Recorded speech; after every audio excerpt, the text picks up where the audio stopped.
Deixe sua Bíblia aberta onde estava, em 1 Samuel capítulo 7, versículo 12. Nós meditamos de manhã. Deixa eu fazer um rápido aqui apanhado do que nós falamos de manhã, para que nós possamos continuar agora à noite, tá certo? Nós falamos que nesse texto ele marca o momento em que, no judaísmo, ele marca o processo de arrependimento. É o techuvá. Ele marca assim, quando é que a gente começa a arrepender? Um dos textos usados é esse aqui de 1 Samuel capítulo 7, versículo 12. E nós falamos que quando nós nos levantamos para organizar a casa, realmente o inimigo se levanta também para tentar bagunçar, tá certo? O texto diz o seguinte, 1 Samuel 7,12. Então Samuel mandou que uma pedra fosse erguida entre Mispa e Sem, e deu-lhe o nome de Ebenezer, ou seja, Ebenezer, que significa rocha do socorro, querendo dizer, até aqui nos ajudou o Senhor, certo? E nós demos uma ampliada boa, e assim, chegamos a um ponto que nós dissemos o seguinte: o que podemos fazer, o que podemos aprender adicionalmente com essa atitude de Samuel em chegar ao local e estabelecer ali a porta de uma grande vitória, dizer o seguinte: olha, essa vitória não é mérito meu, não é mérito do exército, não é mérito das nossas forças, da nossa inteligência, da nossa capacidade, não. Embora isso possa vir à tona, possa ser uma realidade, mas não é mérito disso. A verdade é, ele diz ali, é que até aqui, até esse momento, o Senhor tem nos ajudado, tá certo? Então, que tipo de pedra nós podemos edificar como ele edificou e deu o nome daquele altar de pedra, uma coisa assim bem, eu vou dizer assim, bem rústica, né? Não, vamos contratar uma empresa para fazer o melhor altar do mundo, porque Deus merece o melhor. Não, ele não foi por essa linha de esperar que o tempo propiciasse a ele a oportunidade de fazer o melhor. Muitas vezes, como digo a vocês, o ótimo é inimigo do bom. Então ele pegou aquilo que ele tinha ali em mãos, juntou as pedras do local mais próximo, empilhou, falou: olha, isso aqui é uma pedra que serve de testemunho que Deus tem nos ajudado até esse momento. E nós falamos que essa questão de pedra na Bíblia ela tem uma simbologia muito forte, né? E assim, falamos de diversos momentos em que homens de Deus estabeleceram pedras, montes de pedras, que para quem passa tem uma mensagem. E Jesus, quando falava sobre esse assunto assim, dizia, quando ele estava entrando em Jerusalém, as pessoas disseram: ei, Rabi, faz com que os teus discípulos fiquem calados, eles estão fazendo muito barulho, a gente vai acabar incomodando o Roma, incomodando o Sinédrio, incomodando os sumos sacerdotes. Jesus falou uma palavra célebre que manifesta bem o seu interesse e a sua compreensão nesse assunto. Ele diz o seguinte: olha, se eles se calarem, as pedras vão clamar. E quando você está lá em Jerusalém, você tem assim, esse entendimento muito lógico das pedras que clamam, porque se você, assim, na arqueologia, né, se você cavar em um determinado local, ali, naquele local onde você cavou para organizar algo, muitas vezes aquele serviço não pode ser continuado, às vezes até de uma melhoria urbana, um túnel, um viaduto, sei lá, qualquer coisa de melhoria urbana, de saneamento básico, não pode ser feito, porque naquele momento encontrou-se ali um monumento, uma edificação, algo debaixo dos escombros, que diz uma história muito forte. Então para tudo, saem os engenheiros, entram as pessoas que trabalham com arqueologia, para identificar o que é aquilo ali, e transformar aquilo numa história. E quem chega lá não tem ninguém para contar aquela história, o historiador. Mas chega ali: meu Deus, esse daqui, descoberto depois, tá certo? Esse daqui, foi desse terraço aqui, na cidade de Davi, ele estava exatamente nesse local aqui, quando ele olhou e viu Batseba naquele rio lá embaixo. Foi aqui, estava debaixo de escombros, né? Estava debaixo de escombros. Quando o Império Turco-Otomano aquele grande imperador, né, o último deles, pediu para construir os muros de Jerusalém, reconstruir os muros de Jerusalém. Os arquitetos, os engenheiros projetaram o muro e construíram a obra. E quando fizeram a obra, Salatino, né, ele viu que tinham cometido um grande erro. A cidade de Davi estava fora dos muros de Jerusalém. Deu até morte por causa desse negócio. Ele ficou tão irado. Ou seja, as pedras clamam. Então nós podemos edificar. Então, que tipos de pedras eu estou edificando para dizer: Deus, de fato o Senhor tem sido notório na minha vida? Falamos de uma delas, por exemplo, que eu posso edificar, que aí findamos aqui, eu quero continuar a partir daqui. Isso foi a pedra da reconciliação. Beleza, não vou falar desse assunto, falei pela manhã. Segunda delas que eu entendo que é interessante, a pedra do perdão. Muitas vezes, para nós prosseguirmos na vida e sermos felizes com aquilo que Deus tem para nós, nós precisamos colocar uma pedra em cima de uma situação que nos incomoda, que nos prejudicou, que nos maltratou, que nos defraudou, que nos humilhou. Precisamos liberar o perdão para que nós possamos prosseguir. E o perdão, quando eu uso dessa simbologia, nós temos um exemplo muito forte e evidente de que nós podemos e nós precisamos e nós temos um exemplo forte para agir sobre perdoarmos como nós fomos perdoados. Todos nós tínhamos uma dívida muito grande diante de Deus. E a Bíblia fala, né? O apóstolo Paulo escreve isso, que o Senhor, através de Cristo Jesus, pegou o escrito de dívida que era contra nós e rasgou, aniquilou, eliminou na cruz do Calvário. E nós fomos perdoados.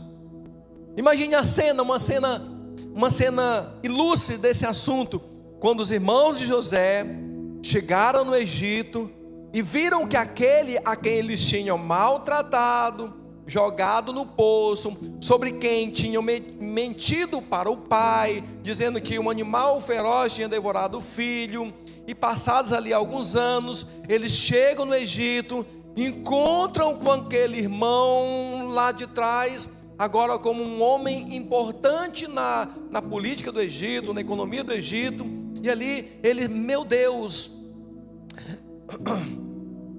ele vai se lembrar do que nós fizemos com ele, ele vai nos maltratar. E eles pensaram isso duas vezes. A primeira delas foi quando eles se encontraram primeiramente com José, e a segunda delas foi quando Jacó morreu.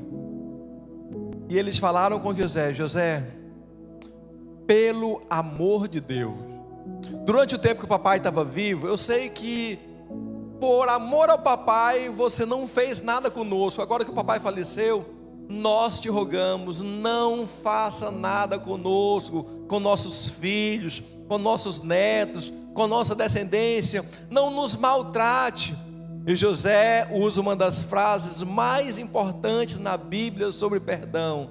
Ele disse: eu estou aqui nesse lugar, eu passei por essa situação, eu vim na frente, não foi porque vocês me maltrataram, não, mas foi porque Deus assim planejou que eu viesse na frente, para agora prover a vocês um tempo de descanso. Então, longe de mim, a Bíblia fala que ele, meu Deus, vocês não podem pensar isso de mim, eu já perdoei vocês, vocês estão perdoados, vocês não devem nada, não devem nada. E a Bíblia diz que essa disposição de José em liberar o perdão para os seus irmãos, engraçado, né? Ele poderia liberar perdão para aquele homem lá do Egito que maltratou ele na prisão, poderia liberar perdão para... a história não relata que essas pessoas maltrataram José, e não. Geralmente nós precisamos pedir perdão para alguém que está muito próximo a nós e a quem nos fere. Pessoas distantes de nós não nos causam nenhum pesar.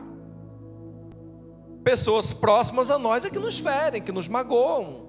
Liberar perdão. E nós podemos tomar essa disposição hoje.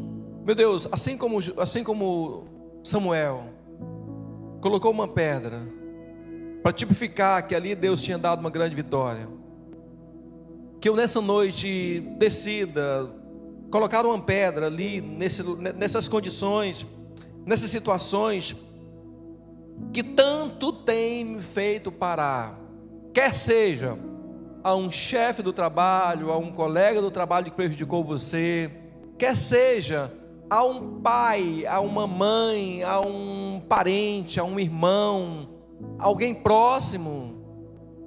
Eu fiquei estarrecido esses dias, muito estarrecido. A minha filha estava me contando de um caso clínico que ela está acompanhando, de uma mocinha, presta atenção, um tanto que o perdão é necessário. Uma mocinha chegou no hospital, levada, na verdade, salva, buscada pelo poder público, pelo Ministério Público. Levaram aquela mocinha para o hospital. Ela ficou durante 1 ano, ela não abria os olhos, sempre deitada na cama. Podia ser de manhã, de tarde, de noite, na hora da refeição, na hora do jantar, qualquer que fosse o horário, ela estava com os olhinhos fechados, e 1 ano com os olhos fechados e sem falar nada. Com mais de ano, já aproximando 2 anos, ela abriu os olhinhos dela para começar a ver quem estava do lado dela. E em torno de 2 anos, ela falou então as primeiras palavras dela, e era uma mocinha de 17, 18 anos de idade. Durante muitos anos, aquela mocinha, usada pela mãe dela, era colocada como escrava sexual desde tenra idade. Ela tentou fugir, tentou denunciar os pais, e toda tentativa dela culminava em fracasso. Numa dessas tentativas, ela arrumou um rapaz, fugiu com esse rapaz. A mãe pegou pessoas não de boa índole, mandou atrás da filha, chegou lá, matou o rapaz e trouxe ela para ser novamente escrava da mãe, para gerar alguma receita, algum dinheiro. Escrava sexual. Quando o Ministério Público então interviu nesse caso e trouxe aquela mocinha com a vida completamente destruída, a gente chama isso na psicologia de transtorno pós-traumático. O trauma foi tão grande que ela não consegue se reabilitar mais. Qual é o único remédio? Aí você entende o valor do perdão. Qual é o único remédio que faz com que pessoas eu estou contando um caso bem esdrúxulo, bem sério, para você entender o valor do perdão. Qual o único remédio que essa mocinha pode usar para se reconstituir enquanto ser humano? Porque não é um ser humano. Enquanto ser humano, o único remédio não é o remédio para adoecimento psíquico, não é o remédio para coração, para rim, para pulmão, não é nada. O único remédio que dá conta de tratar a doença dela se chama liberação de perdão. Resumidamente, perdoar. Nós podemos assumir hoje essa posição de dizer o seguinte: Deus, eu vou, porque o perdão não fala sobre o outro. O perdão não é sobre a liberação do outro. O perdão é sobre a minha liberação da minha vida para eu crescer, por largar aquele que tanto me magoou, que tanto me feriu. É uma mudança de prisioneiro do rancor para uma pessoa livre em Cristo, pela mão que apaga a transgressão. Podemos lançar uma outra pedra hoje à noite, a pedra do recomeço. E muitas vezes nós entendemos que fazer as coisas certas da primeira vez é a maneira mais correta. De fato é. Mas nem todos nós conseguimos acertar da primeira vez. A maioria de nós não acerta. A maioria de nós precisa recomeçar. E nós nos destruímos a nossa fé, o nosso chamado, a nossa vida com Deus, não é pelos erros que cometemos, porque tudo bem, o perdão é interessante, mas eu perdoo, mas eu não quero mais tentar. Eu perdoo aquela pessoa que me feriu, que abusou de mim, mas em compensação eu não quero mais ter um relacionamento com outra pessoa. Eu perdoo, mas eu não consigo me aproximar de alguém desse mesmo sexo, desse mesmo tipo. Não é isso. Uma outra pedra que eu preciso colocar, edificar. Deus, eu quero recomeçar. Eu caí, e nós conhecemos pessoas maravilhosas que caem e se prostram e morrem no pecado. Não entendem que elas podem tomar a decisão de dizer: Deus, eu vou recomeçar. Eu vou refazer novamente. Eu vou... É aquela história, imagine a cena, preste atenção comigo, imagine a cena. Alguém que estava morto. Morto no sentido físico e morto no sentido literal. Morto.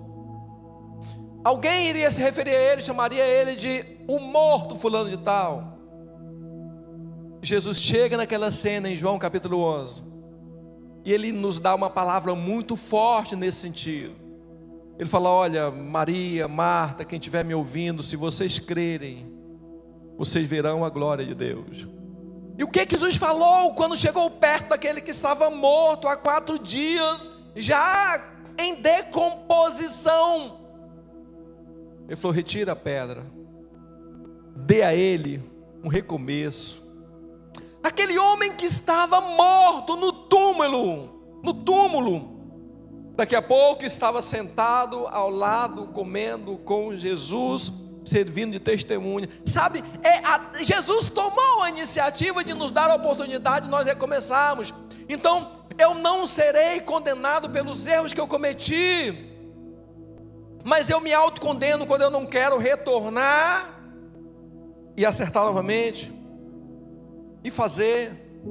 Um dos homens mais comentados na Bíblia é o rei Davi. E eu falei dessa cena aqui da pedra da cidade de Davi. Ele daqui vendo aquela cena com Batseba, e nós sabemos do que aconteceu. Você pode ver esse texto lá em 1 Samuel capítulo 12, daí um pouquinho, 12, 13. Ele poderia ter tomado a iniciativa de dizer o seguinte: Deus, eu errei, eu sou a pior das criaturas, eu traí ao Senhor, eu fiz tudo errado, eu não mereço mais o teu perdão, o teu amor. Mas ao contrário, ele se levantou, confessou os seus pecados, enxugou o rosto, e Deus trouxe cura e restauração sobre aquela situação. E depois, no outro momento, um dos filhos de Batseba, que adveio do relacionamento com Davi, não aquele do relacionamento inicial, mas outro, se tornou o rei de Israel. É recomeçar. Nós podemos recomeçar hoje. Nós podemos, após quedas, após falhas. Pode ser que você tenha falhado feio essa semana. Você fez tudo o contrário que você tinha planejado fazer. Pode ser que você tenha tido um 2025 péssimo. Mas essa noite eu quero te dizer que Deus te chama para recomeçar. Colocar uma pedra ali. Você pode colocar uma outra pedra. Nós podemos ser pessoas, preste atenção, nós podemos ser pessoas extremamente racionais. Extremamente racionais. Ou podemos ser pessoas que creem que existem milagres, que creem, que fazem com que os milagres sejam reais. Jesus estava num casamento, e a Bíblia diz que naquele determinado momento faltou vinho naquele casamento. E a história registra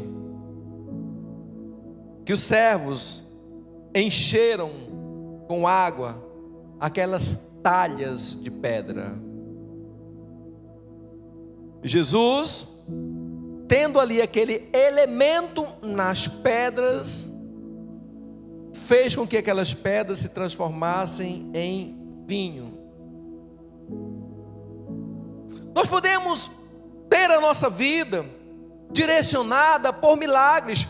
Eu creio que Deus vai fazer muito além do que os meus olhos veem. Eu creio que essa situação vai mudar muito. Eu não posso viver por aparência, porque as aparências, elas são meramente humanas e materiais. E eu não sou chamado por Deus, e você também não é, para ser uma pessoa extremamente materialista, extremamente humanista, mas para viver o milagre. O milagre que é? O milagre é resultado da intensidade da minha fé. Eu posso hoje assumir a posição de Deus, eu vou pegar o que eu tenho e colocar nas tuas mãos, para que o meu casamento, para que a minha família, para que a minha empresa, para que a minha vida possa ser movida por milagres. Daqui a pouco alguém vai olhar para você nessa mudança e vai ver, mas como é que faz isso? Como é que isso acontece na sua vida? Por que era assim e agora está diferente? Você vai dizer claramente: porque eu resolvi levar a minha vida direcionada por milagres. Quando alguém se aproximar de você, você terá a oportunidade de dizer: olha, eu experimento cotidianamente o milagre do Senhor. Alguém vai ser edificado quando ver Deus operando na sua vida. Deus fazendo do pouco muito, do nada, fazendo coisas maravilhosas, porque não existe. E nós lemos ontem, salvo engano, quando o anjo se encontra com Abraão, fala: Abraão, ano que vem, mais ou menos essa época do ano, eu vou votar a você, e você vai ter um filho. Abraão falou: mas meu Senhor, eu entendo que o meu filho da escrava vai ser o filho que o Senhor me deu. É com Ismael que está a minha promessa. Ou ele falou: Abraão, não é com Ismael, Abraão. Quem vai te dar um filho é Sara. Tudo bem, eu vou acreditar, mas deixa eu lhe falar uma realidade. Sara tem muitos anos de vida, ela já não é tão jovem, já passou do costume das mulheres. Ela não, o que é o costume das mulheres? Ela não ovula mais, ela não tem como mais ter filhos. E o anjo fala para ela pela primeira vez essa palavra, depois repetida na Bíblia: existe alguma coisa impossível para Deus? Vire para a pessoa que está do seu lado e pergunte para ele: existe alguma coisa impossível para Deus? Pergunte outra vez assim: você crê que existe algo que Deus não possa fazer? E nós sabemos que passado um ano,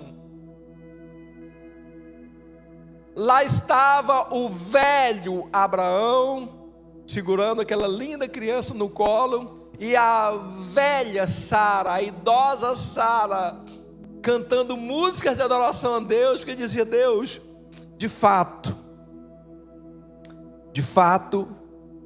foi o Senhor quem fez. De fato foi o Senhor quem deu. De fato.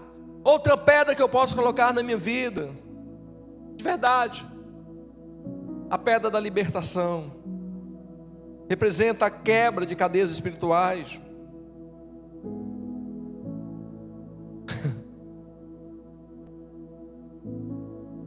Nós erguemos essas pedras quando nós confessamos nossos vícios, quando nós entendemos que existe uma opressão muito grande sobre nós e que nós muitas vezes não conseguimos vencer. Você tem uma debilidade, uma fraqueza moral, uma fraqueza espiritual. Você tem um vício. Tem pessoas viciadas em jogos. Eu conheço o caso de uma senhora, o tigrinho, não tem um tigrinho? Devia ter outro nome. De tigrinho não tem nada. Ela viciou no tigrinho. E 30 a 40 mil reais por mês para ela no tigrinho é fichinha. Viciada em jogos. Gente, eu conheço gente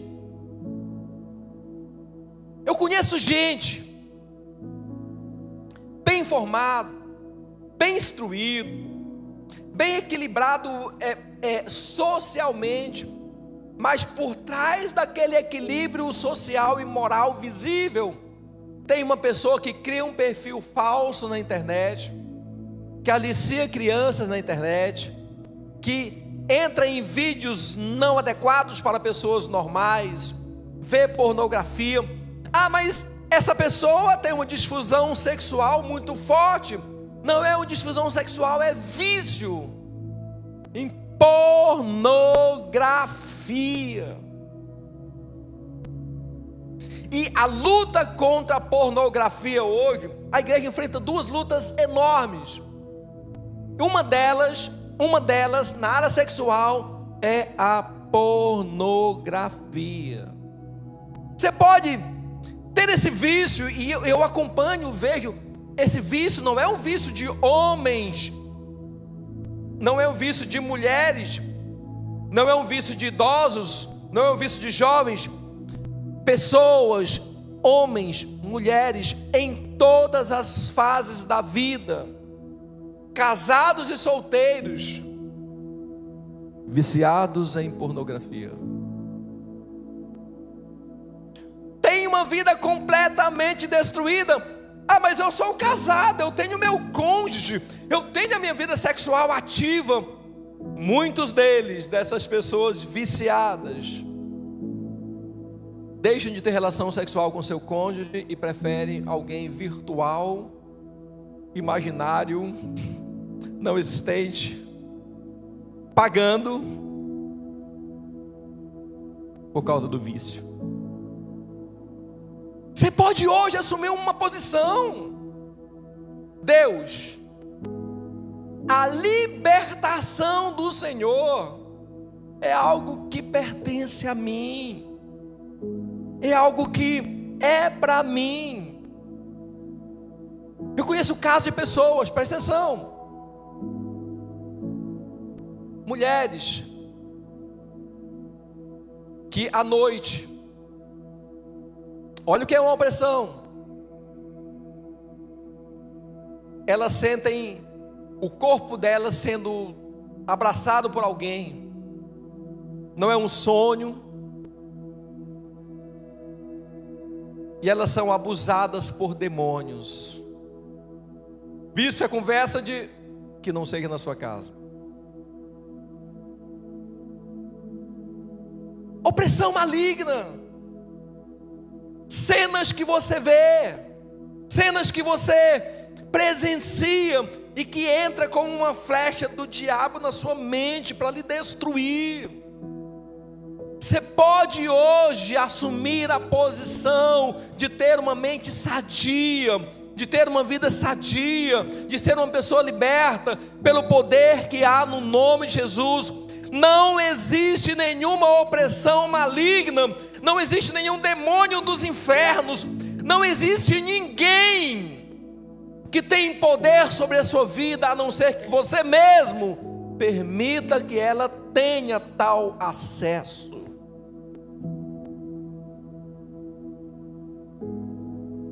Você pode hoje colocar uma pedra de testemunho nesse negócio. Você pode hoje dizer: Deus, a minha vida foi assim, mas um dia eu me encontrei com o Senhor e a minha vida foi completamente transformada. A culpa de quem? O motivo pelo qual eu não sou transformado não é do Senhor, não é da sua palavra, nem mesmo do Espírito Santo. A culpa é minha, a culpa é sua, a culpa é nossa por não depositarmos em Deus toda a nossa confiança. Lá estava aquele homem chamado Samuel. Samuel, depois de ter tido um momento em que ele passou por uma grande vitória, Samuel, ele edifica um altar ao Senhor com pedras, e ele disse: olha, o nome desse altar é Pedra do Socorro. Por quê? Porque nós fomos socorridos aqui. O nome desse altar é Pedra da Ajuda, porque o Deus do céu trovejou em nosso favor. Sabe, o nome desse altar é a bênção, o milagre que eu recebi de Deus. É o nome desse altar, dessas pedras acumuladas.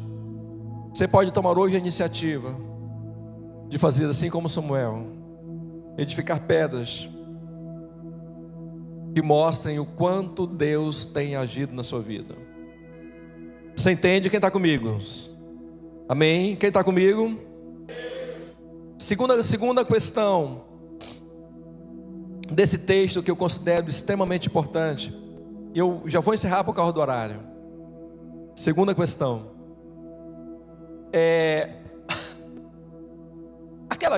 pense comigo no assunto. Aquelas pedras não eram apenas pedras amontoadas. Samuel deu um nome a ele, aquele altar de pedras. Aquelas pedras não eram somente um sinal do milagre de Deus. Aquelas pedras, elas serviam principalmente para que as pessoas lembrassem, era um memorial, algo que ficasse na memória das pessoas. Então, algo que eu preciso considerar nesse aspecto é a questão da memória. Eu falei mais cedo, mas eu vou agora falar com mais detalhes sobre Hudson Taylor. Hudson Taylor, o pai das missões no interior da China. Ele viveu entre 1832 a 1905.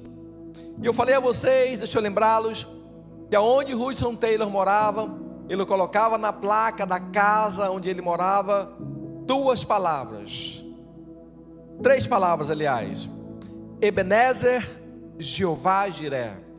Ou seja, até aqui nos ajudou o Senhor, e ele complementava: e nos ajudará daqui para frente. Aonde que tem essa placa? Na casa de Hudson Taylor, na China. E sobre ele, Orlando Boy escreve: eu vou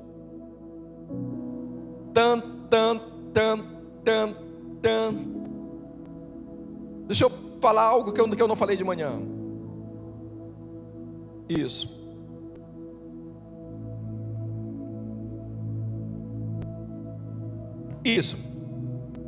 Eu vou falar o que eu não falei de manhã. Eu vou ler inclusive do livro. Para ganhar almas para Cristo, apesar da censura dos demais missionários, adotou o hábito de vestir-se como um chinês. Raspou a cabeça na frente, deixando o resto dos cabelos formar tranças compridas. A calça que tinha mais de meio metro de folga, ele a segurava conforme o costume, com o cinto. As meias eram de chita branca e calçado de cetim. O manto, pendendo dos ombros, sobressaía-lhe a ponta dos dedos das mãos, mais que 70 centímetros.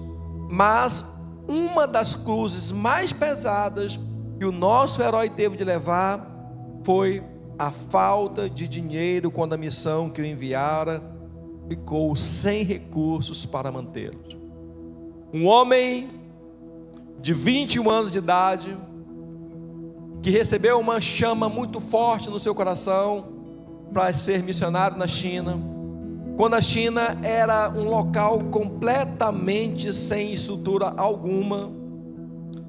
Ele percorreu aquele vasto território chinês, anunciando o Evangelho de Jesus, tornando notória a presença do Senhor naquele local. Hoje nós temos na China grandes avivamentos, grandes, enormes. Começou com Hudson Taylor no final do século passado. Sem dinheiro, sem maturidade, sem amigos, vestindo-se como um homem do campo chinês, mas pregando o Evangelho. O que Taylor carregava que nos ensina a agir como Samuel?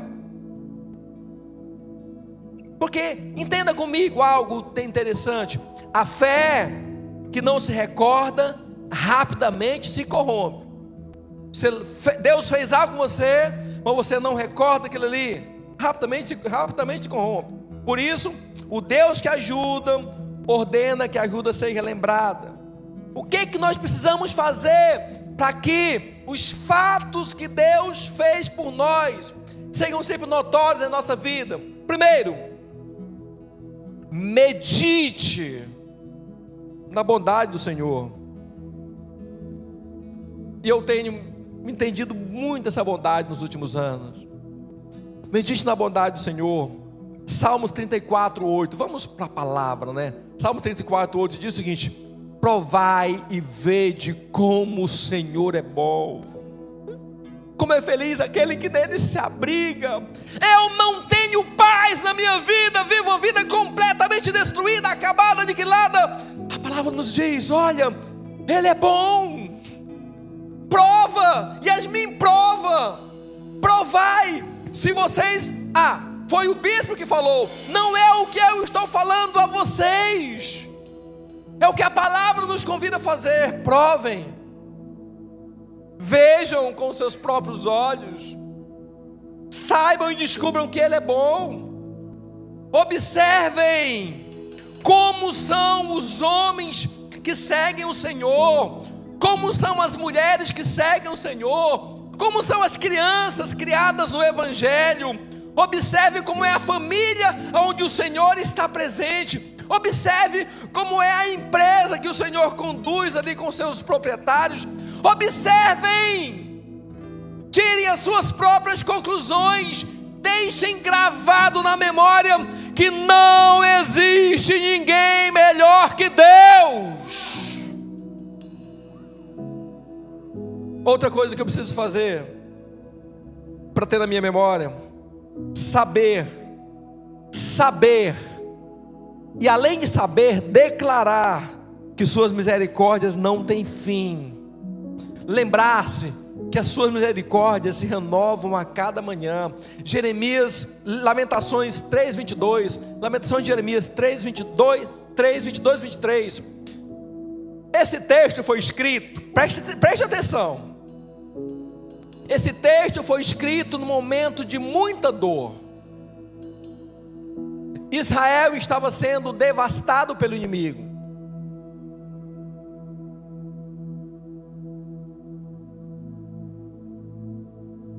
Quem olhasse por olhos naturais viria que não tinha mais jeito, não tinha mais solução.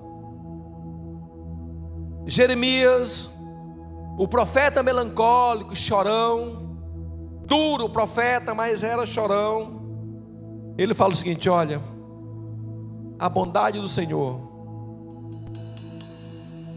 é a razão de nós não sermos consumidos, porque as suas misericórdias, elas não têm fim. Algumas coisas da Bíblia que não têm fim. A vida eterna com Deus não tem fim, mas a misericórdia também não tem fim. Quando Deus Deus olha para você, Ele não vê o seu pecado, a sua falha, o seu erro, a sua condenação. Ele não lê a sua sentença. Ele vê que a misericórdia que tem sobre você não tem fim, e elas se renovam a cada manhã. Elas se renovam hoje. A de ontem foi boa, mas a de hoje é melhor. A de amanhã é melhor ainda. Ele quer fazer coisas novas, não tem fim.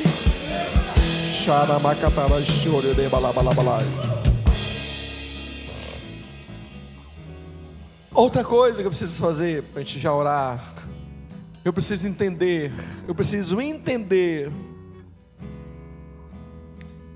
não esquecer de nenhum dos seus benefícios. Vamos tomar um exemplo aqui agora, vamos. Joelson, você recebe benefício do Estado, não recebe? Sim.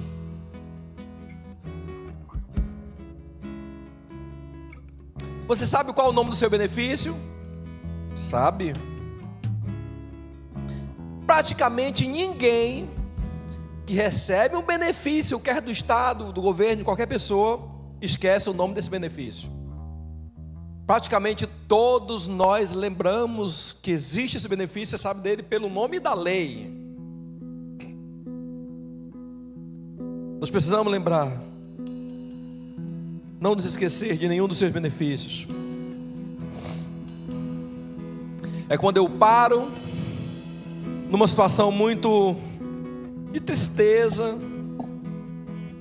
as coisas não estão boas, eu paro, não, mas Deus tem me alcançado naquela situação, mas Deus tem sido bondoso comigo naquela situação, mas Deus me beneficiou naquele caso, mas Deus, entender, Salmo 103, versículo 2, foi um dos primeiros versículos que eu aprendi. Bendize, ó minha alma, aonde estão as nossas maiores dores? Na alma. Meu Deus, não deu certo, deu errado, meu pai, perdi. O salmista dizendo a si mesmo: bendize, ó minha alma, ao Senhor.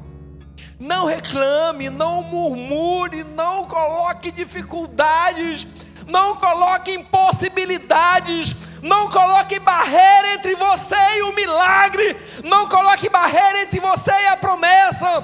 Bendize, ó minha alma, ao Senhor, e não te esqueça de nenhum dos seus benefícios. Deixa eu encerrar com vocês. Vamos ficar em pé, eu já vou orar com vocês. Esse texto diz, coloca lá para mim, filha, 1 Samuel 7,12. Vamos encerrar nesse texto aqui, tá certo? 1 Samuel 7,12. Presta atenção. Ele fala o seguinte: olha, lá no finalzinho, até aqui, significa não apenas um ponto no tempo, mas um testemunho histórico do que aconteceu durante toda a sua vida. Até aqui. Não foi hoje que Deus apareceu e mudou a minha sorte completamente. Não foi hoje que eu vi a bênção e a maravilha de Deus. Não. Eu andei, caminhei, passei anos e anos com o Senhor. Chega um determinado momento em que eu paro e olho, olha, até aqui, daqui para trás todos os dias, até aqui, é um marco que mostra não apenas um ponto no tempo, mas um testemunho histórico acumulado. Ele nos ajudou, Ele deu auxílio eficaz, efetivo, ativo, Salvador. Preste atenção, Deus tinha a ideia de me ajudar, mas não ajudou. Deus tinha um plano de me ajudar, mas esse plano não se concretizou. Deus tinha uma promessa de me ajudar, mas não ajudou. De fato não aconteceu. Não é isso que o texto diz, ao contrário, queridos. Ele fala, olha, teve auxílio eficaz, teve auxílio efetivo, teve um Salvador presente. Não foi uma mera intenção de alguém que prometeu algo, não. Ele prometeu, mas Ele cumpriu, Ele fez. Ele é o mesmo ontem, hoje, eternamente. Ele promete, mas faz. Xaramacatara chore de balabalabalai, chorimianto de canana cheire de balabalabalai, chomanacanana cheire de balabalabalai, chorimiancanana chore de balabalabalai. Você pode estar passando por um momento de ansiedade,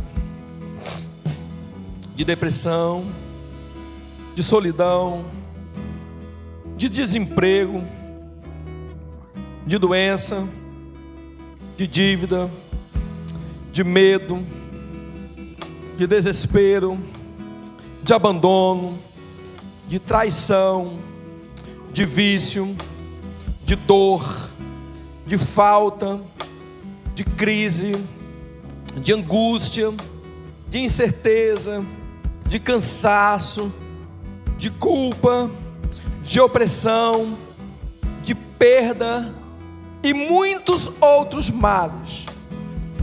É preciso que você entenda, é preciso que você compreenda, que assim como foi no passado, é hoje. Deus ajudou Jabes, que nós lemos na Bíblia, na sua limitação de vida. Ele também nos ajudará em nossos desafios diários. Deus ajudou aquela viúva de Sarepta no último alimento que ela tinha, na última esperança, numa fome extrema. Houve uma palavra profética na casa dela, dizendo, olha, enquanto não houver alimento em Israel, enquanto a fome for extrema lá fora, nunca faltará pão sobre essa mesa, nunca faltará cuidado sobre a sua vida.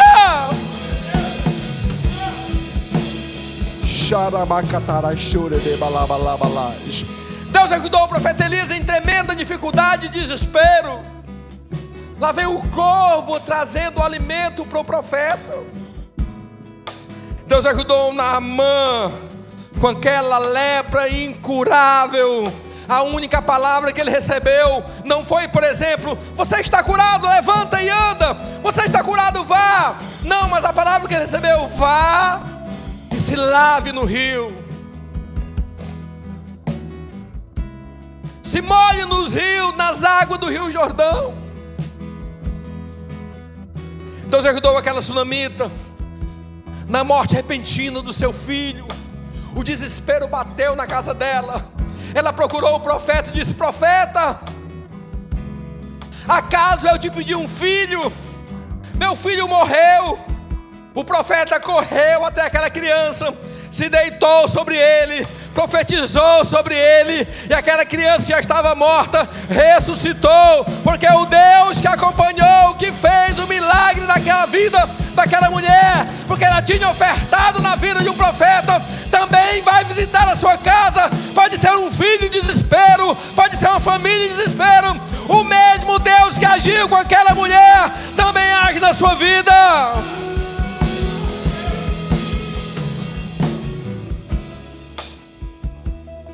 Paulo estava pregando,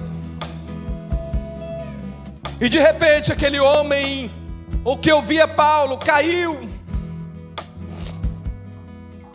Meu Deus!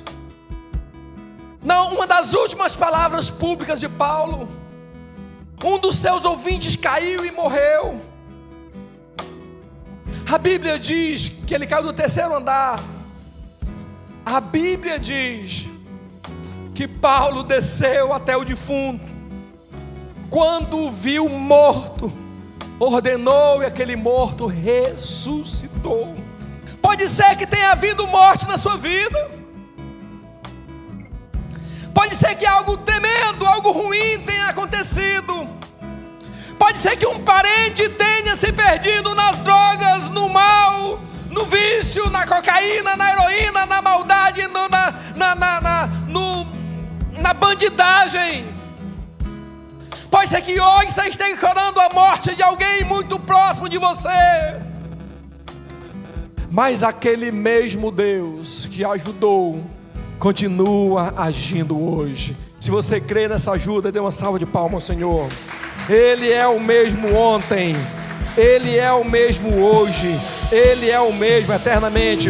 Hebreus 13:8, para nós encerrarmos. Hebreus 13:8.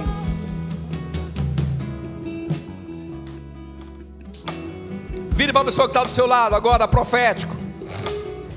Prepara uma música bem possante aí. E entra power hoje. Vai ser poder de Deus. Vire para a pessoa que está do seu lado. Pode virar para ela profeticamente. Me ajuda a ministrar nessa noite. Me ajuda, vocês duas também. Me ajuda a ministrar. Ministra para ela, está pensando. Pode ministrar para ela. Pode ministrar, isso. Diga assim para ela, de 2 em 2. Diga para ela assim, diga ei. Diga ei. O meu Jesus é o mesmo. Ontem Ele ajudou. Ontem. Mas a Bíblia diz que Ele é o mesmo hoje. Diga a ajuda que você precisa. Vem hoje. Diga hoje. É o milagre, é hoje. O milagre é hoje. Diga, Ele é o mesmo hoje. Agora mais forte, diga assim: Ele é o mesmo. Eternamente. Diga eternamente. Você está morando debaixo. Diga, você está morando debaixo do templo de um Deus que é eterno. E Ele te ama de maneira muito forte. E Ele quer te ajudar eternamente. Se você recebe, dê uma salva de palmas ao Senhor, com alegria, com júbilo.